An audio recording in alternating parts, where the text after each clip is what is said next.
Korbannya masih belia. Pelakunya juga masih anak-anak. Dan diduga katanya pornografi. Kenapa sih anak-anak ini sesadis ini? Pelakunya anak-anak kan. Orang dewasa mungkin jahat juga, tapi kita lebih ngenes lagi kalau itu yang melakukan adalah anak-anak. Betul nggak? Di bawah umur katanya. 15 tahun udah membunuh, 14 tahun sudah membunuh, memperkosa pula. Ya kan? Rame-rame lagi.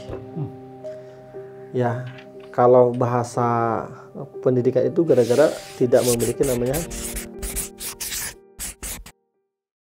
Nih, coba tuh kan kejadian lagi tuh.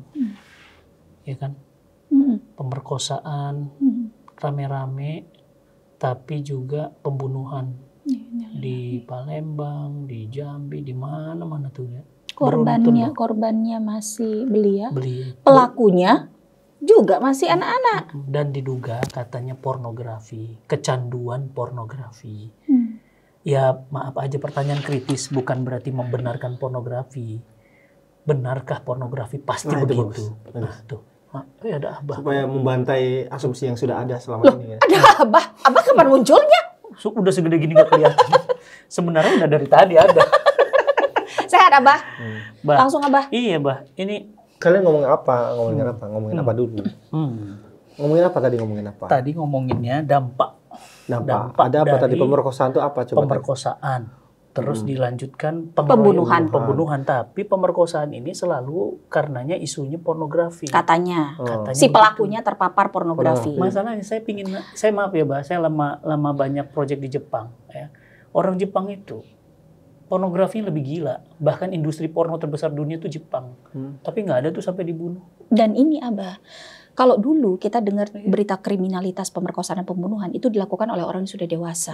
Tapi makin kesini itu banyak pelakunya anak-anak, bahkan di bawah umur. Enggak, dan itu Mi yang Abi bilang tadi, Jepang, Amerika, makanya yang selalu ditudingkan apaan sih nyalahin pornografi gitu. Di barat itu konsumsi tiap hari. Biasa aja gitu. Tapi nggak ada pembunuhan tuh. Ada, maksudnya apakah berdampak langsung ke pembunuhan? Tapi enggak, maksudnya pornografi berdampak ke pembunuhan. Enggak, ya pornografi udah aja gitu. Atau pemerkosaan gitu. Iya. Ini kan kita harus berani kritis gitu. Benarkah itu penyebabnya? Kalau itu sebab akibat, maka setiap daerah sebab akibat. Atau contoh ketika seorang selebgram katakannya namanya Ayu Nabila dipukulin sama suaminya. Siapa namanya tadi? Ayu Nabila. Dipukulin sama suaminya. Katanya gara-gara pornografi gitu. Iya, betul. Tidak berarti kita membenarkan pornografi. Betul, bukan begitu. Betul. Tapi apakah benar pornografi otomatis menyebabkan orang-orang ini membunuh atau memperkosa? Betul? Iya. Ya, itu terlalu sederhana, terlalu naif sebetulnya. Karena di Jepang sendiri ketika tahun 2012 misalnya ke sana juga sama kan. Industri dilegalkan. Apakah kira-kira tingkat pemerkosaannya lebih banyak nggak di Jepang dengan di Indonesia misalnya? Ya, secara umum kalau lihat data mungkin lebih besar di kita, gitu ya, apalagi sampai membunuh gitu, ya kan? Ya, jadi begini teman-teman, kita harus kembali ke akar masalah dari awal, gitu ya. Kenapa sih anak-anak ini sesadis ini? Pelakunya anak-anak kan? Orang dewasa mungkin jahat juga, tapi kita lebih ngenes lagi kalau itu yang melakukan adalah anak-anak. Betul nggak? Di bawah umur katanya. 15 tahun udah membunuh, 14 tahun sudah membunuh, memperkosa pula. Ya kan? Rame-rame lagi. Ya, kalau bahasa pendidikan itu gara-gara tidak memiliki namanya self control, itu kata kuncinya. Manajemen diri. Self regulation, ya, kontrol diri, ya. Dasar dari self control itu apa sih? Dasar dari self control itu adalah attachment. Attachment itu harus dimiliki anak sejak bayi, gitu. Makanya kalau kita ke misalnya konsep Ainsworth atau Bowlby, ada namanya secure attachment. Ada anak-anak yang punya peluang bermasalah gara-gara insecure attachment. Apa itu attachment? Ya, kelekatan. Jadi sebelum anak lahir ke dunia, anak ada di mana? Perut rahim. Di perut. Ketika di perut, tahu nggak? Bagi anak-anak bayi, perut itu seperti surga buat mereka. Kenapa? Karena makanan tetes dengan ibu. Dekat ibu, aman, tempatnya nyaman, betul? Terus makanan tinggal diem, nggak usah ngapa-ngapain. Semua ada. Surga bukan tuh? Iya. Bukan. Ya, lalu mereka dikeluarkan dari perut ibu, ya, lahir, gitu kan? Ya, ketika lahir mereka diciptakan Allah, ya, sel sarafnya, otak tidak nyambung satupun. 100 miliar neuron, tidak ada satupun sel sarafnya yang nyambung. Berbeda dengan hewan. Hewan ketika lahir sel sarafnya sudah nyambung. Makanya beberapa hewan memiliki beberapa kemampuan dasar untuk bertahan hidup. Ya. Iya, betul. Betul? Betul. Bebek ketika lahir beberapa waktu kemudian insting dia. Langsung bisa berenang. Betul. Anak buaya bisa berenang. Iya. Betul? Nggak di training. Anak kuda langsung bisa jalan. Domba bisa berdiri beberapa. Sama induknya nggak di training. Nggak di training. Betul. Karena otaknya sudah nyambung. Insting. Setelah lahir. Manusia untuk bisa berdiri nunggu kira-kira 1 tahun. Sampai 1,5 tahun, betul? Iya. Nah pertanyaannya, kenapa kita agak muter dulu ya, maaf ya, dari sebelum ke situ. Karena orang kadang-kadang menyederhanakan masalah gitu ya. Kenapa anak dilahirkan dalam keadaan saraf-sarafnya belum nyambung? Supaya orang tua ya menyambungkan saraf otak anak itu sebanyak orang tua mau, sebanyak orang tua mampu. Mau dan mampu. Punya kemauan tapi nggak punya kemampuan. Ya. Ilmunya gede, lulusan S5 tapi nggak punya kemauan. Ya, sama aja kan gitu. Sebanyak orang tua yang mau dan sebanyak orang tua yang mampu. Sel sarafnya mau. Maka ada istilah al-jannatu tahta min aqdamil ummahat. Di usia 2 tahun ibu yang paling banyak peran. Setelah itu ayah mulai masuk. Gitu. Langsung megang anak. Kalau datang ke bawah kan anak cenderung pada ibunya. Emaknya dekat. Betul? Betul. Oke, sekarang begini ya. Ketika lahir anak-anak itu mulai karena belum nyambung semuanya, maka ketika dia makan apa yang harus dilakukan? Kalau dia lapar? Ya disuapin. Apa dulu nih, pada saat usia berapa dulu nih, lahir, Bang? Ketika lahir nih. Disusuin. Bayi yang normal itu apa? Kalau nangis. Nangis itu tandanya apa? Dia ngajak bicara orang tuanya. Betul? Iya. Berbagai kebutuhan karena belum bisa bicara, maka kalau belum bisa bicara banyak nangis tuh anak-anak. Ketika sudah bisa bicara, nangisnya mulai berkurang kan?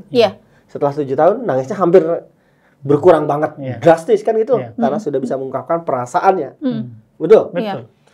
Ya, jadi kalau ibu-ibu nangis, kira-kira gara-gara apa? Gara-gara nggak ditransfer. Iya. Ya ini benar sih, gara-gara susah mengungkapkan gitu loh. Dia mengungkapkan nangis aja. Tapi kan alhamdulillah gitu. istri saya jarang nangis. Istri saya tuh kenyang kasih sayang. Makanya dia nggak pernah nangis. Suaminya yang nangis. Dia aja mah enggak. Kita aja yang nangis. Guys, nanti kita sepet nih. Apakah istri yang jarang nangis itu berarti harmonis? WK. Oh gitu, WK. Terus apa lanjut apa? Gitu ya. Apakah suami istri nggak pernah berantem itu berarti harmonis? Tunggu tanggal mainnya. Percaya nggak dengan ucapan, saya tuh nggak pernah berantem sama istri saya? Percaya nggak dengan ucapan? Ya nggak percaya. Bohong kok banget. Bener, saya kalau istrinya manekin. Apa lanjut apa? Ya lanjut yang tadi. Sampai nangis tadi apa? Iya, sampai nangis. Nangis adalah cara bayi berkomunikasi dengan orang tuanya. Betul? Nah, ketika nangis, kita periksa kan? Orang tua responsif itu akan memeriksa. Kenapa nak? Bau? Enggak. BAB? Enggak. Pipis? Enggak. Oh, ngantuk? Oh, lapar? Kita kan mulai trial tuh. Ya. Betul nggak? Iya. Ketika lapar, apa yang kita lakukan? Kita gendong dia, keluarkan benda itu, tutup kerudung misalnya, lalu dikasih ASI. Lapar. Oh, aku lapar, mama ngasih aku ASI. Perasaannya aman nggak? Nyaman, iya. Aman dan nyaman. Gitu kan. Direspon lagi. Jadi semakin responsif orang tua makin aman nggak anak? Iya dong. Membangun namanya kepercayaan. Engage. Secure. Keamanan, kenyamanan. Tenang. Apa yang terjadi kalau ibunya nggak ada? Oh, dia nggak Berontak aman. dia. Dia Nangis. cemas, Ketakutan. was-was. Apa dampak lebih panjang kalau dia cemas? Was-was. Emosi. Ya, dia merasa terancam. Kenapa ular ngegigit kita? Karena dia merasa terancam. Tergantung ularnya, Pak. Iya sih. Iya. Tergantung ularnya. Enggak, secara umum hewan itu akan menyerang kita nggak? Iya. Iya, Bah. Kalau dia merasa terancam. Kalau salah satunya kalau merasa Terancam. sebaik-baiknya kucing, kalau kita tarik-tarik ekornya. Iya, betul. Itu kurang kerjaan. Merasa terancam. Tidak merasa secure. Nah, ketika kenapa ada anak yang melakukan bullying? Pada dasarnya dia itu orang-orang yang tidak bahagia, merasa terancam untuk menaikkan harga dirinya, dia harus merendahkan orang lain. Supaya orang lain di bawah dia, supaya dia naik harga dirinya. Dia bully. Orang sudah bahagia perlu nggak merendahkan orang lain? Nggak perlu. Orang yang sudah tinggi perlu nggak merendahkan orang lain? Ngapain? Dia udah menggos tinggi gitu. Kenyang. Nah itu udah kenyang. Nah itu contohnya dari awal karena dia itu merasa terancam, merasa tidak nyaman, was-was hidupnya. Orang-orang yang melakukan pemerkosaan itu pada dasarnya adalah dia merasa apa yang bisa memuaskan hidup aku, apa yang bisa menyenangkan hidup aku gitu. Kenapa dia membunuh orang lain? Karena dia ketakutan, terancam kalau dia lapor gimana gitu. Oh iya. Dari kecil perasaan terancam itu sudah hadir. Maka kalau kita runut, hampir semua pelaku kejahatan kita trace pola asuhnya sejak kecil.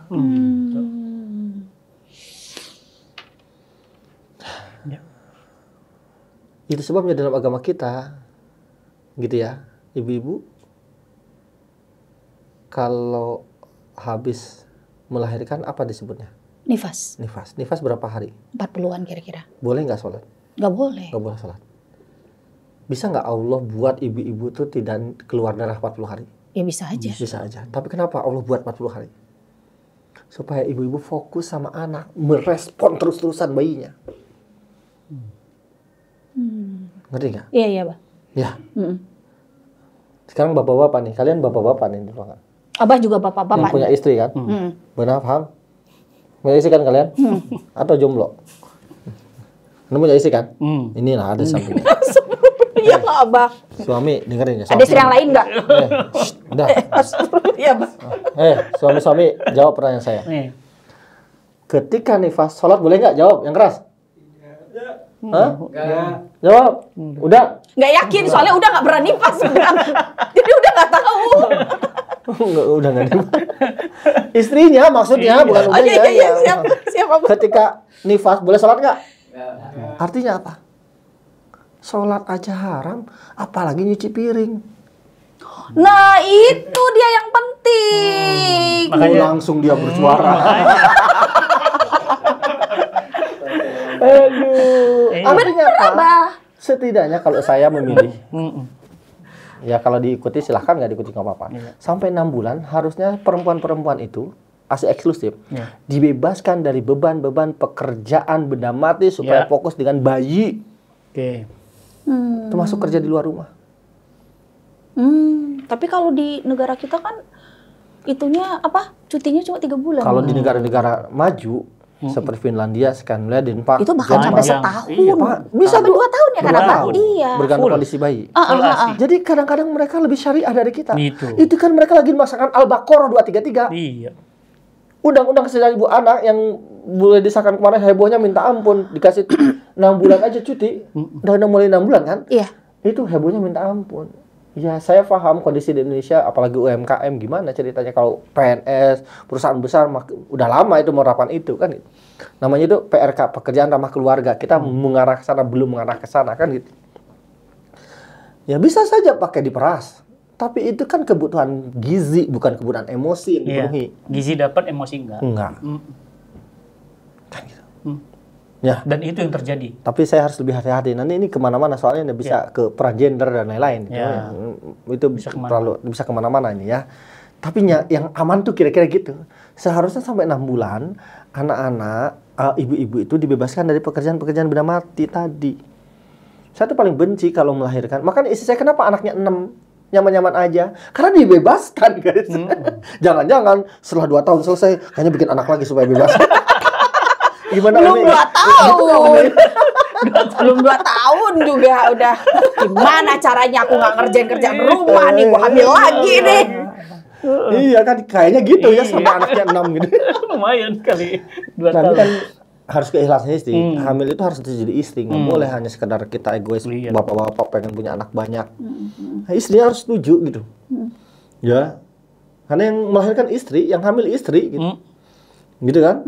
Jadi di Al-Baqarah 233 dituliskan di situ, susui anakmu sampai hamilain sampai 2 tahun. Masuk ini ada tersirat, apalagi baca surat Al-Aqaf 46 ayat 15 tuh, 46 ayat 15 sebelah kiri baris kedua. Ngeri nih. Ihsan Dayat. Ini Ihsan Dayat namanya.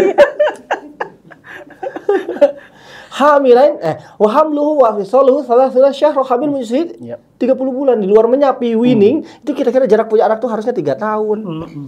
Boleh punya banyak anak, kasih jarak supaya apa? Supaya secure attachment, supaya kebutuhannya terpenuhi. Nah, ini masalahnya setiap tahun satu tunji. Ya sudah terlanjur, udah nggak usah dimasukin lagi. Ini contoh doang. Kirain bisa diretur gitu, Pak. Retur. Ada hak anak yang harus dipenuhi di situ. Konsinyasi Rasulullah tentu saja bangga. Jadi jangan sampai berbangga-bangga banyak anak. Rasulullah itu bangga umat yang banyak, yang seperti apa umatnya? Kualitas. Yang berkualitas, yang keurus apa yang enggak. Emang gitu. Apa urusannya jarak anak dengan nanti pemerkosaan? Nah, ini muter dulu, nggak ada hubungannya, nggak ada hubungan langsung. Tadi perhatian anak yang kurang membuat dia merasa was-was, terancam. Bukan berarti anak banyak, nggak langsung bahwa anak banyak pasti melakukan pemerkosaan. Astagfirullahaladzim. Nggak begitu. Ini muter dulu nih. Pertanyaan orang awam pasti gitu. Iya, enggak tuh. Ya, ini kita orang intelek nih, harus logika berpikirnya harus paham nih. Ya, gitu loh. Ya, amin orang intelek. Bisa yuk kita bisa lebih intelek. Yuk bisa yuk. Intelek aja. Yuk bisa. Minimal gitu ya.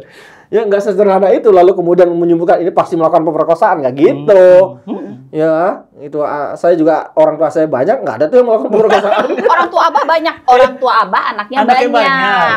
Ya itu maksudnya itu. Masya Allah. Abah berapa bersaudara? Saya 6 juga. Oh, hebat Abah. Gitu. Anak saya 6 juga. Berarti jadi gini, secure tadi ya. Secure attachment. Ya, attachment. Ya gitu ya. Apa yang terjadi kalau ibunya nggak ada? Dia percaya nggak akhirnya dengan orang tuanya? Ya enggak lah. Enggak, Nggak ada yang datang. Nggak ada yang datang. Dia was-was nggak di dunia ini? Pastilah, Pak. Akhirnya dia mudah nggak percaya sama orang lain? Ya enggak lah. Makanya kalau punya asisten rumah tangga pun sebaiknya jangan ganti-ganti. Karena itu berbahaya buat emosi kejiwaan anak. Jangan ganti-ganti pembantu kalau punya pembantu gitu loh. Gimana caranya muliakan itu pekerja rumah tangga itu? Dikasih gaji 20 juta kayak Lebih besar daripada gajinya tim Cinta Quran. Jangan bocorin atau ya ini. Maksudnya buat mereka nyaman, muliakan itu asisten yang kerja di rumah kita sehingga kemudian nggak ganti-ganti gitu loh. Kasih cuti, kasih hak libur. Karena mereka juga pekerja. Bukan budak yang harus kerja 24 jam gitu loh. Kasih hiburan, kasih fasilitas. Mungkin bukan hanya gaji gitu ya. Sehingga mereka tuh nyaman, betah, bahagia. Gitu. Itu ternyata berpengaruh pada secure buat anak. Iya, kalau ganti-ganti pembantu, dia harus membangun kepercayaan lagi terus nggak? Bangun nol lagi. Bangun nol lagi kan itu. Ganti bibit terus. Lagi bibit terus kan gitu. Ya, itu nggak bagus gitu buat perkembangan anak. Buat tadi merasa secure di dunia ini gitu. Makanya sampai 2 tahun kalau bisa jangan pisah sama anak. Sampai 2 tahun. Jadi artinya logikanya kalau mau pisah setelah 2 tahun gitu. Enggak gitu. Nambah anak, contoh maksudnya. Iya. Itu maksudnya. Gitu. Nambah anak. Boleh setelah 2 ASInya penuh. Setelah anggapnya menyapi sekitar 3 bulan. Ya, tambah menyusui gitu, akhirnya nambah Bekerja setelah 2 tahun, anaknya umurnya juga ya, gitu. Asal jangan ada anak lagi. Iya. Ya, ini akan menjadi kontroversial atau menjadi debatable ya, karena mungkin beberapa perempuan ya harus ditakdirkan, mungkin harus untuk memang harus mencari nafkah. Mencari nafkah itu sendiri. Berat banget itu. Berat dan itu tidak mudah kan. Ya Allah. Karena zalim banget laki-laki ini sudah ada perempuan yang bersedia ngurus anak. Tapi masih dikasih beban juga misalnya gitu. Ya, gitu. Kalau saya tadi ketika ada anak, saya pastikan istri saya setidaknya sampai 6 bulan dibebaskan dari pekerjaan-pekerjaan tadi, benda mati. Setelah 6 bulan? 6 bulan ya boleh melakukan, tapi harus diseimbangkan. Oh, opsional. Opsional, dibebankan. Ya udah, saya pilih enggak deh. Tapi sebetulnya dibebankan. Tapi sebetulnya begini. Gimana, Abah? Yang penting kan ada makanan. Apakah harus masak sendiri nggak? Oh, enggak. Enggak. Jadi ketika 6 bulan itu setidaknya, ya, apakah saya masak? Gara-gara saya larang istri saya masak? Enggak. Enggak juga. Enggak ada kerjaan. Ya beli aja gitu loh. Outsourcing gitu loh. Laundry di outsourcing, jangan anak yang di outsourcing. Jika ibu punya pekerjaan di luar rumah, gitu ya, masih punya anak kecil, balita, jangan fokus sama benda mati, outsourcing benda mati itu, sehingga pulang kerja bisa fokus sama anak. Ini udah pulang kerja dari pagi sampai sore, sampai rumah masih masak rendang. Ya Allah, ya Allah, betul. Ya Allah. Kenapa masak rendang bisa 1 jam? Enggak. 8 jam. Rendang yang bagus tuh orang Minang tuh. Iya, orang Minang. 8 jam tuh. 8 jam. Betul. Sampai hitam. Iya. Mending enak rendangnya. Makanya udah jualan rendang memang udah yang ngaduk. Istrinya enggak. Iya, betul. Bener gitu dah. Berarti udah benar udah. Iya. Oh, udah benar. Keren udah. Iya, jadi makanya badannya kurus. misalkan ini contoh aja manajemen ya. Yang gemuk. Ibu-ibu yang punya amanah di luar rumah dengan karena berbagai sebab gitu. Saya tidak mengatakan bahwa ibu-ibu tidak boleh melakukan aktivitas yang baik ya gitu. Tapi pastikan kebutuhan anak terpenuhi, seimbangkan kapan keluar rumah, kapan kerjanya gitu. Iya. Nah, terus kalaupun misalnya kerja nih, kalau misalnya pagi-pagi itu tolonglah ibu-ibu tuh yang ya tadi kan dari sisi bapak sudah kan, dari bapak tadi tolong istrinya tuh pastikan bebaskan dari benda-benda mati. Misalnya ibu-ibu nih, misalnya gitu, ibu-ibu misalnya kalau masih punya anak kecil, jangan terlalu sibuk dengan benda mati. Prioritasnya adalah makhluk hidup. Benda mati itu cucian, dapur, masakan, sapu gitu. Pagi-pagi kalau punya anak 2 balita, aduh pagi-pagi itu masak yang simple. Kalau mau masak, ada 30 jenis telur untuk 30 hari. 30 jenis telur untuk 30 hari. Benar. Bisul tak budak. telur wae. Enggak, maksudnya kalau pagi-pagi nih masak nasi kuning mahal. Capek nggak kira-kira? Ya iya atuh Abah. Akibatnya emosi nggak ngurus anak dari subuh bangun. Iya. Bangun, mama sudah capek siapa bertanya? Iya benar Abah. Gitu kamu bisa jadi. Iya. Benar. Makanya saya pakai teori Abah tadi yang 30 telur 30 hari. Telur ceplok aja saya bikin 5 model. Ceplok atas, kuningnya di atas, di kanan, di kiri, di bawah, di tengah. Nanti telur picek. Kuningnya setengah. Stres. Jadi yang simpel-simpel aja. Iya pasti. Akibatnya ke anaknya jadi emosi nggak? Iya, anak jadi korban lagi. Karena itu kasus di Indonesia bukan hanya baby blues syndrome. Yang lebih ngerikan kalau sudah terjadi PPD. Apa? PPD. Apa itu apa? Para perawat tahu, dokter kandungan tahu, ginekolog tahu. Postpartum depression. Sampai perasaan udah seorang ibu ingin membuang bayi, membunuh bayi. Iya, pantas tuh banyak kasus juga tuh. Kalau baby blues cuma nangis aja. Ini mau pingin buang kesepian aja. Ini lebih dahsyat dari itu. Depresi. Ya. Wah itu ngeri itu apa? Iya. Dan itu yang kan habis melahirkan capek nggak umur sejajar? Iya, Bah. 2, kebayang istri saya melahirkan 6? Iya. Tuh. Iya. Udah capek, pengennya capek tuh diapain sih? Bisa saja deh. Nanti kalau capek nih, kelelahan pengennya diapain sih? Pengen dipijit, dilayani, disayang. Betul? Kalau sakit, umur saja jujur, jawab. Siapa? Kalau sakit, anak sakit, dengan anak mertua sakit, mana yang lebih rewel? Anak mertua, Abah. Betul. Benar, Abah. Mana yang lebih manja? Anak mertua, Abah. Iya, tuh lihat wajahnya dia anak mertua. Jadi di balik tubuhnya yang kuat. Saya baru berani jujur di depan Abah. Jadi di balik tubuhnya yang kuat di depan rumah. Kita omongin aja orangnya, Pak, biarin, Pak. Pura-pura nggak ada aja. Yang dosa itu di belakang dia ya, kan di depan kita ya. Iya. Iya. Iya gitu, mungkin tidak semua laki-laki begitu. Iya. Tapi kalau manja sama istrinya malah bagus kan? Iya. Yang bahaya kalau dia manja sama istri orang lain. Atau manja sama ani-ani kan repot. Kasihan yang namanya Ani, Allah jangan Ani. Iya. Iya kan? Gitu. Iya. Kira-kira laki-laki itu lebih banyak takut oleh perempuan-perempuan yang cerdas, yang mampu argumen, atau perempuan yang sesak napas? Perempuan yang penyayang. Yang mampu bermanja-manja? Iya. Atau memanjakan? Iya, memanjakan. Itu perempuan sesak napas tuh kayak gini loh. Gitu ya? Abi. Gitu ya? Sesak napas ya? Yang Abi. Nah, itu. Kok mirip kayak biduan Pantura? Kan biduan Pantura kayak gitu. Pantura. Halo? Yang di sono masih kuat gitu. Abah. Nyambung, terus keperkosaan gimana larinya? Nggak belum logik saya nih, belum masuk ke nalar saya. Sampai tadi itu Iya, rasa aman. Kenyamanan kan ya. attachment. Attachment itu akhirnya karena rasa aman dia tidak punya self control. Oh, itu.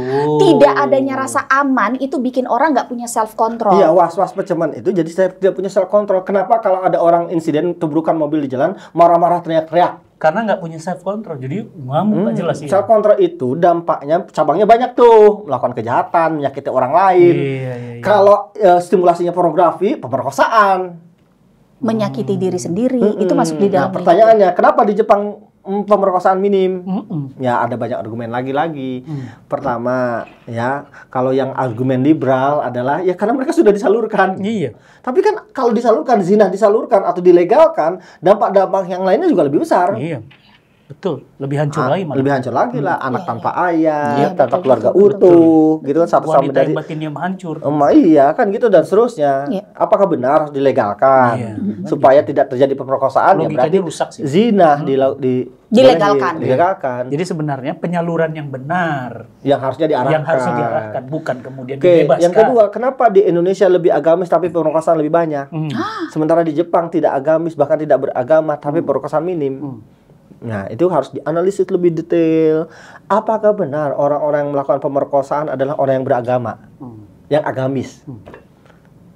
Kira-kira yang melakukan pemerkosaan itu orang yang beragama bukan gitu? Enggak. Ya, cek aja. Yang kemarin kasus-kasus gitu, melakukan agama bukan. Itu agama pun ada dua dimensi nih, hati-hati. Ya, orang-orang yang religius atau orang yang spiritual. Iya. Orang religius itu belum tentu punya keimanan atau spiritual yang bagus. Karena itu religiusitas ada instrumennya bisa diukur tuh. Ya. Tapi kalau spiritualitas susah ngukurnya. Kan ada di dalam kejiwaan seseorang. Jadi orang yang rajin beribadah belum tentu spiritualnya bagus. Imannya bagus. Religiusitas itu artinya ibadah-ibadah yaumian keseharian orang ini gitu. Nah, jadi dimensi spiritualitas. Kalau orang-orang yang spiritualitasnya bagus, seharusnya tidak akan memperkosa gitu. Jadi kalau ada misalnya, maaf ya, ustadz memperkosa, menghamili, ya memang religius, tapi tidak spiritual. Gitu. Paham ya? Nah masalahnya masyarakat hari ini masyarakat religi, bukan masyarakat Islam spiritual. rutinitas. Betul. Bukan Islam yang memahami Islam. Yang suka saya bilang, anak kita dari kecil diajarkan keterampilan agama, bukan keyakinan agama. Wah, gitu. Ini PR kita banyak nih sebagai orang tua nih, sebagai pendidik, sebagai guru, sebagai sekolah, saya sebagai pengelola sekolah juga gitu. Betul? Bagaimana kita terus memperbaiki bagaimana pendidikan kita terhadap anak-anak kita gitu.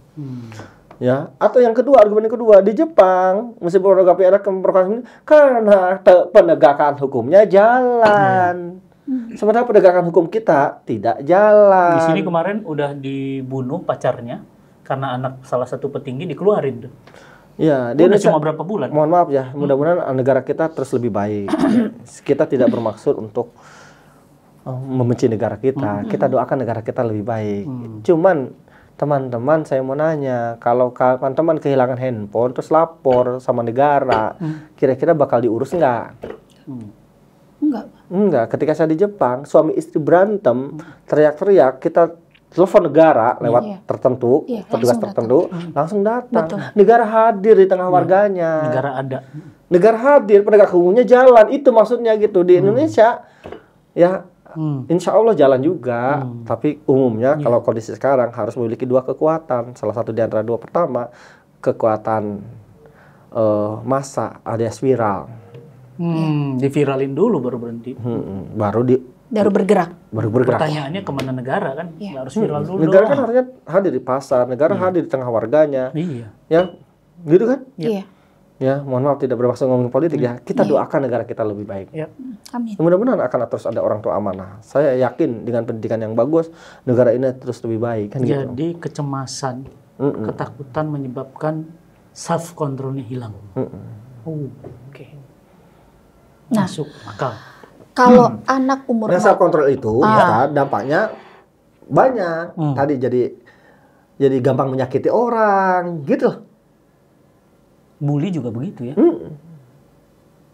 Bahkan attachment itu tuh nggak dampak. Gini, sayang sekali kalau ada kesempatan slide sih, tapi bukan kuliah ini ya. Laki-laki yang attachmentnya bagus itu cenderung dia terhindar dari selingkuh. Oh gitu. Tapi itu harus dibangun sejak dia masih kecil kan? Ya iya. Makanya kalau mau nikah itu kan saya suka wawancara calon pasangannya. Salah satu pertanyaannya adalah bagaimana pola asuhnya. Dalam agama kita bahasanya nasab. Nasab itu bukan darah putih, darah kuning. Bagaimana cara dibesarkan? Tanya asinya penuh enggak? Contohnya sederhana gitu. Kalau asinya tidak penuh, apakah berpeluang menyimpang? Enggak juga gitu. Iya. Ada lanjutannya yang lain gitu pertanyaannya gitu loh. Iya. Gitu. Ada kontribusi gitu. Ada Ada menyumbang. andilnya ya. Saya asli nggak penuh. Mama nggak punya asi. Bukan ibunya. Kirain. Ibunya Abah ya. Ibunya saya nggak ngasih tapi apakah asi kemudian jadi memperkosa orang atau menyakiti orang? Iya. Tapi ada dampak yang lain memang yang dirasakan gitu contohnya gitu. Tidak mudah percaya orang. Iya. Kan Almarhumah ibu saya juga, saya menyusui, saya tuh bayi botol. Lahir cuma 7 bulan, beratnya cuma 2 kilo. Bayi botol. Kurang dari 2 malah. Dan nggak disusuin, susunya juga susu kaleng. Tapi apakah kita kemudian jadi buruk-buruk? Enggak kan? Kan salah satu kontributor kalau bisa orang. berkontribusi. Kan variabelnya nggak tunggal kalau orang berpikir ilmiah kan gitu loh. Iya. Tapi yang jelas berkontribusi pada self control itu jelas. Attachment-nya. Attachment. Gitu. Sehingga anak laki-laki dan perempuan ya sama-sama harus dapat attachment ya. Baik dari ibu dan ayah. Nah, oke. Ya, 2 tahun pertama dari ibu dulu. Oh. Ibu. Jadi father attachment dengan mother attachment beda dampaknya. Fungsinya beda. Ibu ngegendong anak di mana? Sini. Ayah ngegendong anak di mana?